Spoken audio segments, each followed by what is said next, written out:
Amber Iris Langston. I'm on the board of directors for Show Me Cannabis Regulation.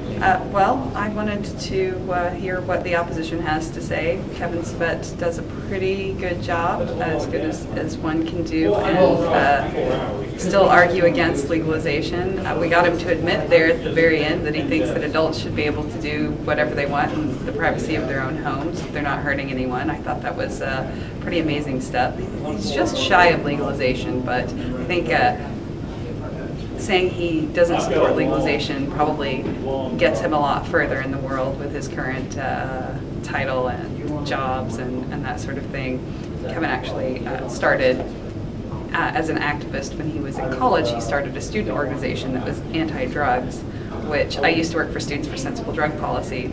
So it was always kind of funny to us because we were handling, we had over 100 chapters across the country, and people would contact us daily. We would get an average of like 1 to 4 emails a day from students saying, I want to start a chapter in my school. And I think Kevin's organization had maybe about 4 or 5 people or something.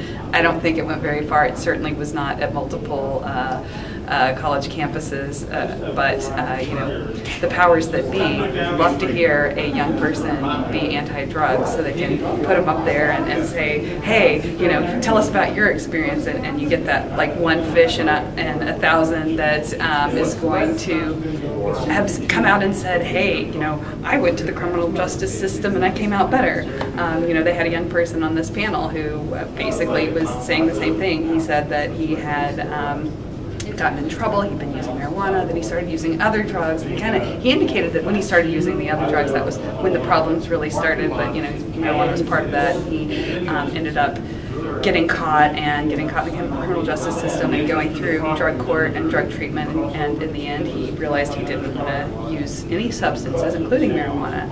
And one of the questions at the end of the night was asking, so how do you can get over addiction, but how do you get over conviction? And it was pointed at this young person, and he's like, well, I didn't really have to suffer any consequences because I was young enough that I got out when I was juvenile. So they didn't even really have a good example to address that, and I thought that was a bit of a shame. But there were a lot of people here tonight. I think there were about 100, but we had a town hall across the state, and here we had about 150 people there, and those are usually all supporters. I think tonight, half or more seemed like their reactions from the panel probably are in support of legalization.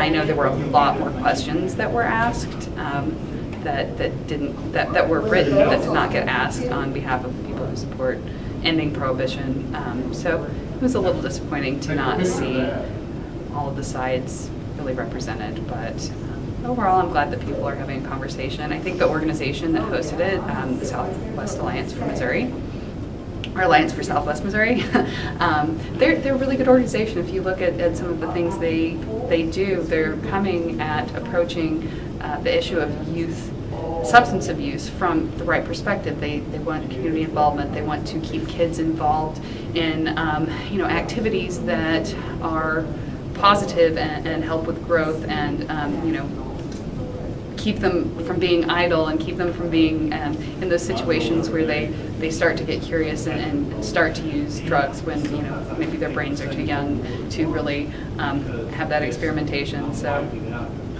anyway, I thought it was good that we had an event, and I'm still gunning for legalization. I was not convinced otherwise, however, by this forum, so we'll just keep on trying. It was also interesting in terms of the give numbers about ER admittances for marijuana use, and he said it's gone up. I think again it was like 20% or 200%. I don't know. There was something large, but it was 20 times. That's what it was. And I just kind of thought to myself, but isn't that the trend for everything for ER?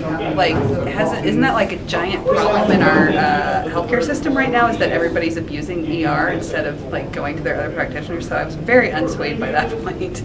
But it sounded on face value like, wow, that's really a problem. It's really an epidemic. So I don't know. I was not convinced. There was really nothing that convinced me that prohibition is working, and that we're going to have a better system by continuing having drug cartels be in charge of this instead of, you know, the big marijuana that is the big scary monster right now. It would seem like for the I thought it was very contradictory. He, you know, admits straight up that, you know, it has medical value and people should be able to use it for medical purposes.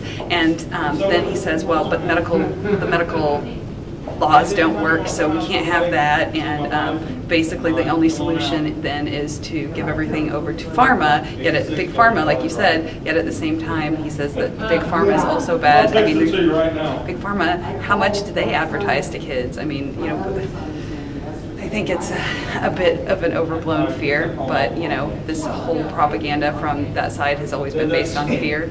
I thought it was funny that he tried to say that the news isn't telling the other side of it, and the news has been telling his side of it for, you know, 40 years. I mean, since the 30s, like, you know, practically 100 years. Like, this is ridiculous. No. Just because the news is finally giving a fair shake to people who want to legalize it does not mean that the propaganda is suddenly rampant around this issue.